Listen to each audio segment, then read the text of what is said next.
नमस्कार दोस्तों। हमारे संस्कृत व्याकरण में संधि चल रही थी। इसमें सबसे पहले हमने स्वर संधि, उसके बाद हमने व्यंजन संधि और अब हम पढ़ रहे हैं विसर्ग संधि। आज ये हमारी संधि कंप्लीट हो जाएगी। सत्व संधि, विसर्ग संधि में सबसे पहले आती है सत्व संधि।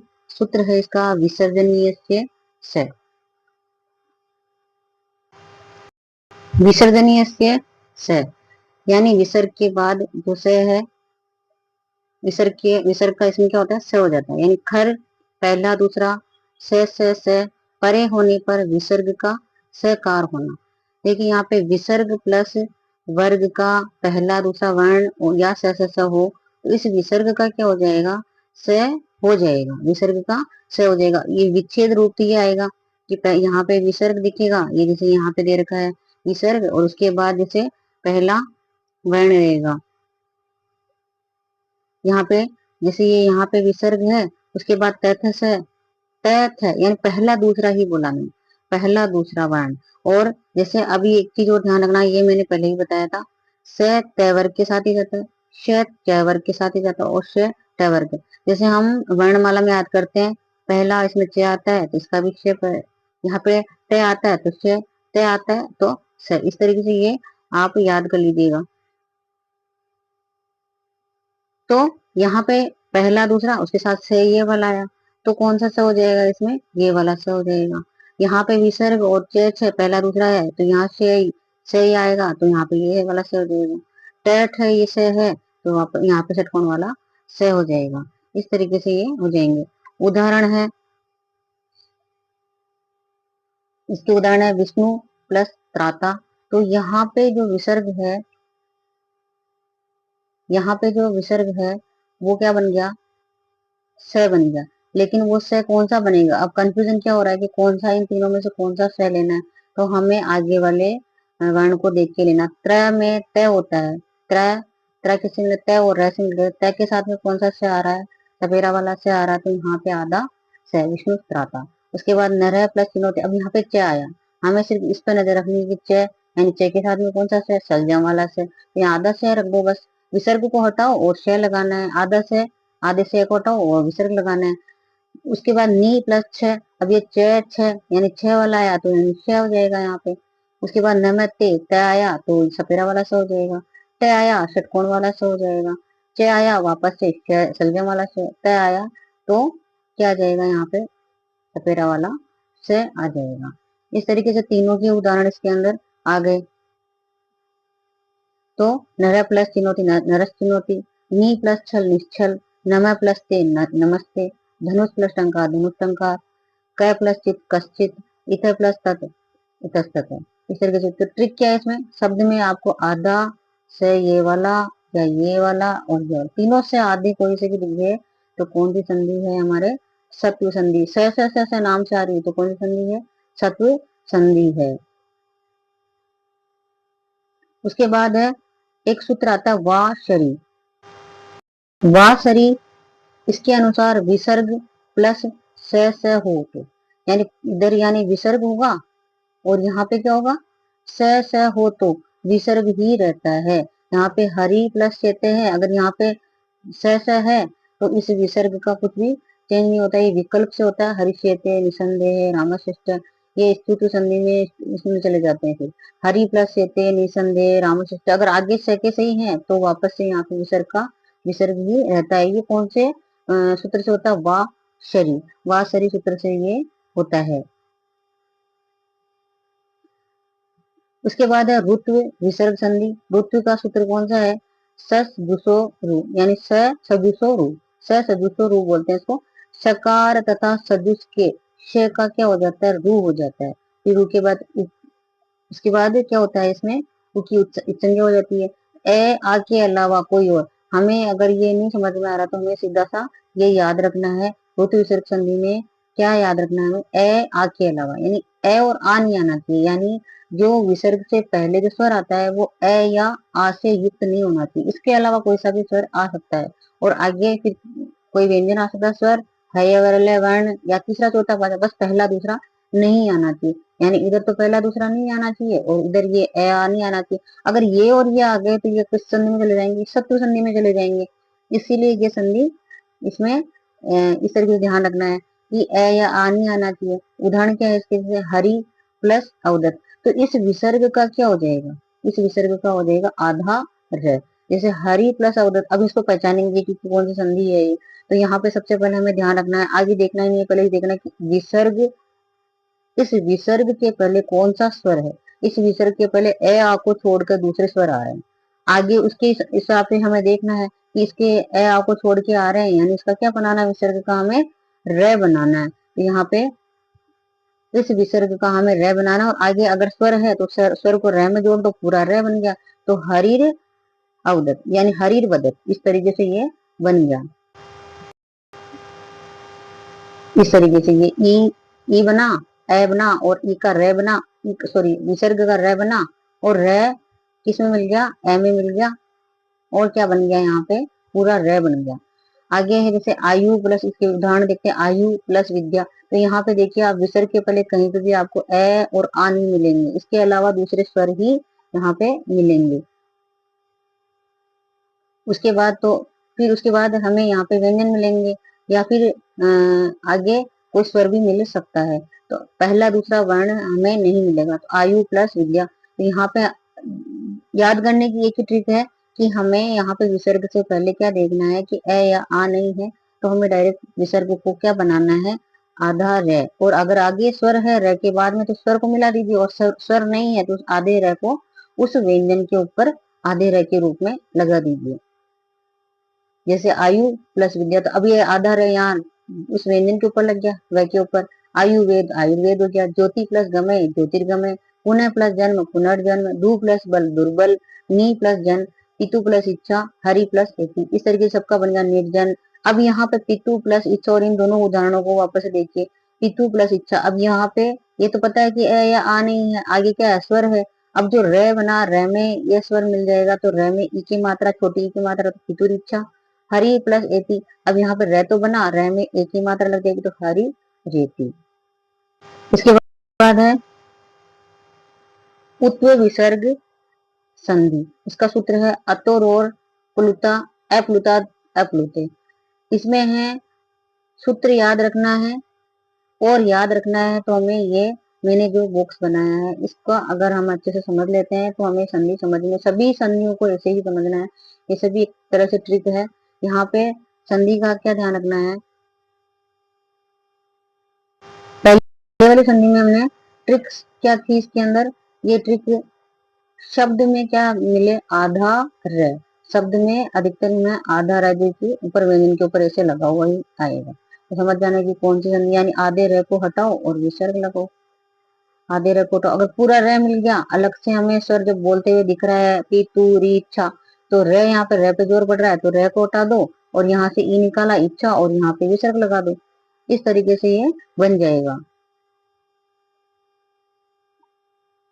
आगे है उत्व विसर्ग संधि, और इसमें हमें सूत्र देखना है, और इसमें क्या करना है, अह प्लस ए, अह प्लस ए। उत्व संधि में क्या होगा, अह प्लस ए, और अह का बन जाएगा ओ, और ए का अवग्रह चिन्ह। अवग्रह चिन्ह इस तरीके से, ये अवग्रह चिन्ह, इसका ए स्वर जैसा बोलते हैं उच्चारण में, तो ये होता है अवग्रह चिन्ह। अब इसमें जो उदाहरण होंगे वो है क प्लस अपि। तो कह का ओ की मात्रा लगेगी तो को बन गया, और ए का अवग्रह चिन्ह, तो बस ऐसे ही लिख दो को अपि। यहाँ पे ट्रिक भी दे रखी है, शब्द में ये ओ और अवग्रह चिन्ह, ओ और अवग्रह चिन्ह दिखे तो कौन सी संधि है, उत्व संधि है। रामा प्लस अवदत, अब यहाँ पे सब में ए आ रहा है, क्या आ रहा है, ए अह आ रहा है, यानी सब में अह आ रहा है, तो बस उसको ओ बना दो, रामो। और बाकी क्या करना है, जितने भी ए आ रहे हैं उस ए को अवग्रह कर दो, इनको अवग्रह कर दो और इनको ओ कर दो, ओ की मात्रा लगा दो, तो क्या हो गया, रामो शिवो बालो रामो, ऐसे सारे बन जाएंगे मूर्खो, और सभी ए का क्या बनेगा, अवग्रह चिन्ह बन जाएगा। आगे का यूं उतार देना है। तो यहाँ बन गया राम प्लस अवदत्त, रामो अवदत्त, शिव से अर्चे बोल सकते हैं, और शिव प्लस अर्चे शिवो अर्चे, बाल अत्र तो बालो अत्र, राम प्लस अयम तो रामो अयम, मूर्ख प्लस अस्मि तो मूर्खो अस्मि। इस तरीके से ये बन जाएगा। उसके के बाद का जो है हसी च, ये उत्तम संधि का ही है, दूसरा पार्ट भी बोल सकते हैं इसको, या हसी के सूत्र से ये बनता है, ये उत्तम संधि का ही है। अह प्लस, अब इसमें उसमें था अह प्लस ए, अब यहाँ पे इसमें ए नहीं रहेगा, वर्ग का तीसरा चौथा पांचवा और है वरल यहाँ पे रहेंगे।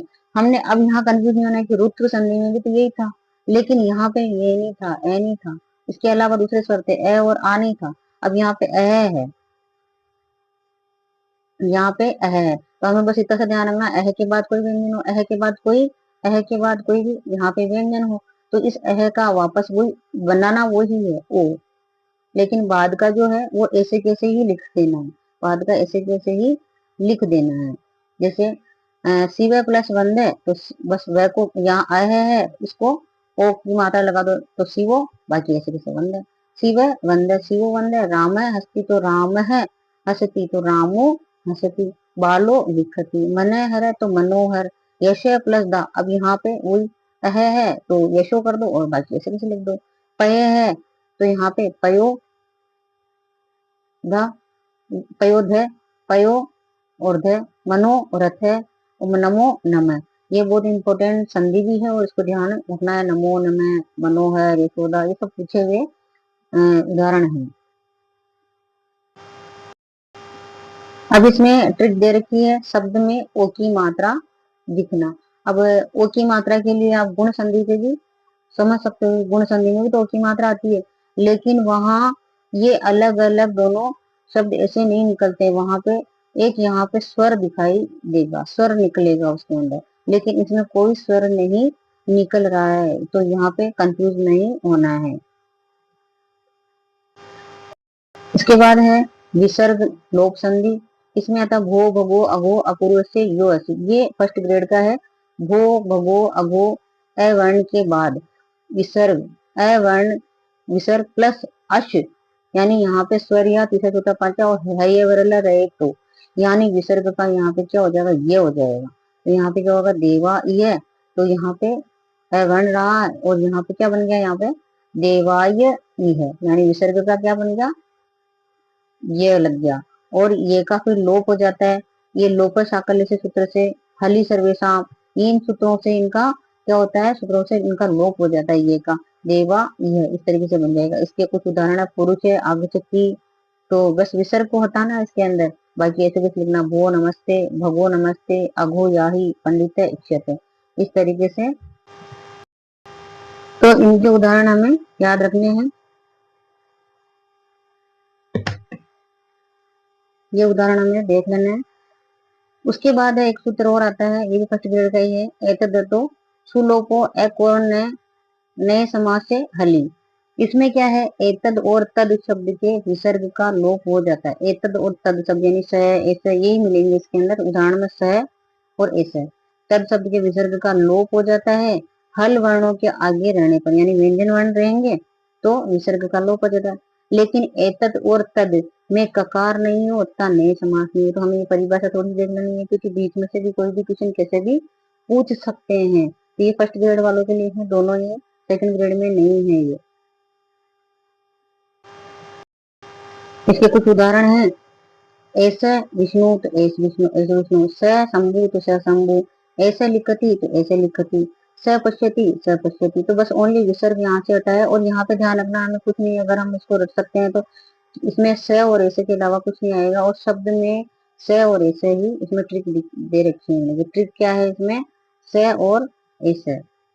इसके बाद है विसर्ग लोप दीर्घ संधि, इसको सूत्र इसका है रोरी, और ये है सेकंड ग्रेड फर्स्ट ग्रेड दोनों में ही है, इसमें इसको बोलते हैं विसर्ग लोप दीर्घ संधि भी बोल सकते हैं, विसर्ग लोप दीर्घ संधि, ये नाम भी इसका है रोरी, और रोरी इसमें एक और सूत्र आता है, ड्र लोपे पूर्व से दीर्घो आने, इस सूत्र के द्वारा क्या होता है, ड और र का लोप होने के बाद जो ड और र के पहले स्वर हो वो दीर्घ हो जाता है, यानी अब इसमें समझेंगे अ ई उ, और यहाँ पे रे या ड, उसके बाद वापस से रे या ड, अगर रे या ड के बाद भी वापस रे या ड मिले तो क्या हो जाएगा, इन रे और ड का क्या हो जाएगा, लोप हो जाएगा, बस शर्त ये है कि पहले रिसु सारी रहना चाहिए, क्या रहना चाहिए, पहले रिसु सारी आई यू, इसमें रहने चाहिए।